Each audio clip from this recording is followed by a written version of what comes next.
جہاں کہیں بھی وہ موجود ہوں پاکستان کارروائی کرنے کا حق محفوظ رکھتا ہے۔ یہ واضح اشارہ ہے اس بات کا، جس طریقے سے وزیر دفاع خواجہ آصف نے کہا تھا کہ رمضان المبارک سے پہلے افغانستان کے اندر کارروائی ہو سکتی ہے۔ اس کے بعد ایک اور انٹرویو ان کا سامنے آیا کل پاکستانی میڈیا آؤٹلیٹس میں، یہ شائع بھی ہوا، نشر بھی ہوا،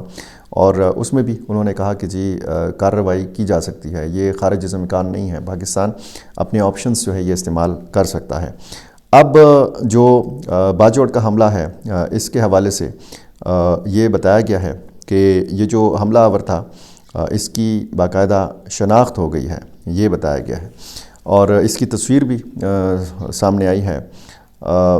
بتایا گیا ہے کہ بلخ صوبے سے اس حملہ آور کا تعلق افغانستان سے، اور تحقیقاتی ذرائع کے مطابق بمبار کا نام سید احمد عرف قاری عبداللہ یا عرف ابو ذر تھا، جو افغان طالبان کی اسپیشل فورسز کا حصہ رہ چکا تھا اور افغانستان میں باقاعدہ سرکاری فرائض سر انجام دیتا رہا ہے۔ یہ پاکستانی سیکیورٹی ذرائع کہتے ہیں کہ یہ خودکش حملہ آور افغانستان میں باقاعدہ سرکاری فرائض سر انجام دیتا رہا ہے۔ باجوڑ کے علاقے ملنگی میں قائم سیکیورٹی چیک پوسٹ پر ہونے والے اس دھماکے میں 11 سیکیورٹی اہلکار 2 عام شہری جان کی بازی ہار گئے تھے، اور یہ بمبار جو ہے یہ بتایا گیا ہے کہ یہ غیر پشتون تھا، اور اس کے اہل خانہ میں چچا سید حاجی عبدالحمید اور کزن سید عبدالباسط شامل ہیں، جن کے گھر پر آج تعزیتی تقریب بھی منعقد کی گئی، یہ بھی بتایا گیا ہے ذرائع کی طرف سے۔ اور افغان طالبان کے حاضر سروس اہلکار کی اس حملے میں ملوث ہونا یہ ظاہر ہے کہ یہ بہت بڑے سوالات کھڑے کر دیتا ہے جو دونوں ملکوں کے درمیان سیکیورٹی تعلقات ہیں۔ اس سے پہلے افغان شہریوں کے بارے میں بتایا جاتا تھا، یہ بتایا جاتا تھا کہ جی پاکستانی تنظیموں میں افغان شہری بھی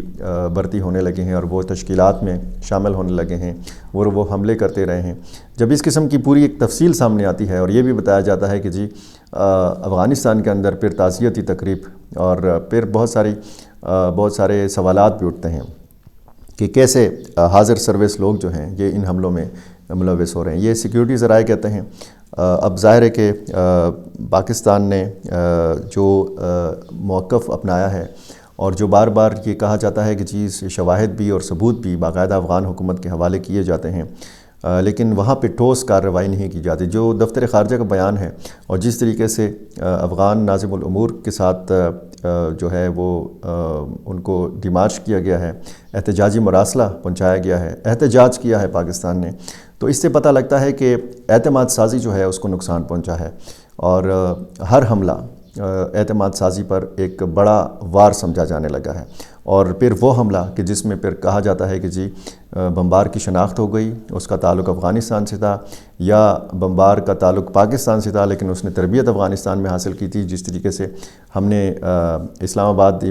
امام بار کا خودکش حملے کے بعد کی صورتحال دیکھی، اور وہ ذمہ داری تو داعش خراسان نے قبول کی تھی، لیکن داعش خراسان ہو، ٹی ٹی پی ہو، گل بہادر گروپ ہو، بی ایل اے ہو، باقی تنظیمیں ہوں، تو ان کی قیادت کے حوالے سے پاکستان کہتا ہے کہ یہ افغانستان کے اندر موجود ہے۔ اب یہ وہ چیلنج ہے جو افغان طالبان کو بھی درپیش ہے۔ ظاہر ہے کہ جب اس قسم کا واقعہ ہوتا ہے تو افغان طالبان کا جو سسٹم ہے وہ اتنا کمزور ہے، بارڈر مینجمنٹ ان کی اتنی کمزور ہے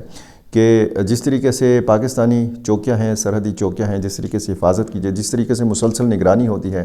جس طریقے سے تشکیلات کو روکا جاتا ہے، یہ بارڈر مینجمنٹ جو ہے یہ افغان سائڈ سے نظر نہیں آتی۔ تو پاکستان نے پیشکش بھی کی ہے،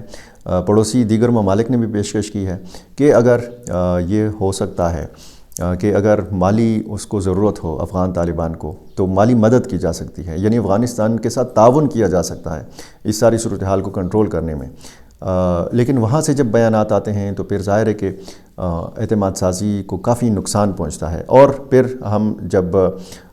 یہ دیکھتے ہیں کہ جیسے جذبہ خیر سگالی کے تحت 3 اہلکاروں کو رہا کیا افغان طالبان نے، لیکن پاکستان نے ایک ہفتے میں 214 افغان قیدیوں کو رہا کیا ہے اور ان کو پہنچایا ہے افغانستان،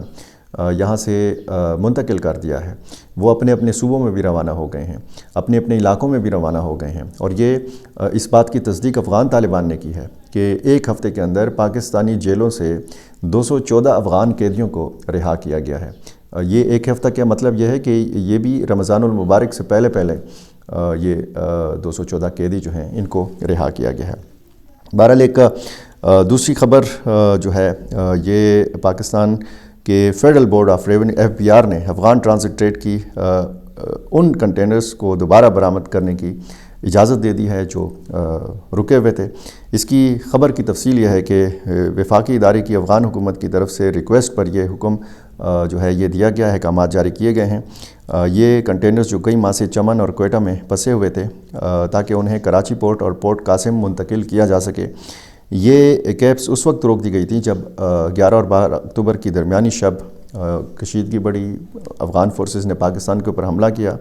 اور پھر پاکستان اور افغانستان کے بیچ میں جو سرحدی گزرگاہیں ہیں، جو انٹری پوائنٹس ہیں، ان کو بند کر دیا گیا تھا۔ 4 مہینے اور 1 ہفتہ سے زیادہ تقریباً ہو گیا ہے، 4 مہینے اور 1 ہفتہ کہ یہ سرحد بند ہے، تجارت بند ہے۔ اب افغان ٹرانزٹ ٹریڈ کی معطلی کے نتیجے میں ظاہر ہے کہ ہزاروں کنٹینرز جو ہیں وہ رکے رہے، جس سے افغان تاجروں کو بھاری مالی نقصان بھی اٹھانا پڑا اور علاقائی تجارت بھی متاثر ہوئی۔ یہ فیصلہ یہ طویل تعطل کے بعد جو متاثرہ افغان کاروباری طبقہ ہے اس کے لیے ایک محدود ریلیف ہے،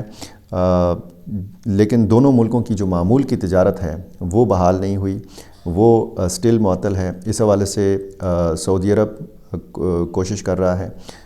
سعودی عرب کا جو اعلیٰ سیکیورٹی وفد تھا وہ کابل میں تھا، پھر اسلام آباد میں تھا، ذرائع یہ کہتے ہیں ان کی ملاقاتیں ہوئی ہیں، انہی معاملات پہ بات چیت، افغان مہاجرین کے حوالے سے بات چیت، ان کو مہلت دلانے کے حوالے سے بات چیت یہ جاری ہے۔ چین کی کوشش ہے کہ کسی طریقے سے ان حالات کو نارمل کیا جائے۔ چین اور سعودی عرب، اور اس سے پہلے ہم نے دیکھا کہ قطر، متحدہ عرب امارات اور ترکی نے کوشش کی، ایران نے پیشکش کی، کوشش کی، روس بھی نہیں چاہتا کہ افغانستان کے طالبان جو ہیں ان کے پاکستان کے ساتھ جو ہیں تعلقات خراب ہوں، تو دوست ممالک نہیں چاہتے یہ کشیدگی، لیکن افغان طالبان پتہ نہیں ہے کہ وہ کیا سوچ رہے ہیں اور کیا چاہتے ہیں۔ بہرحال صورتحال جو ہے کافی اتار چڑھاؤ کا شکار ہے۔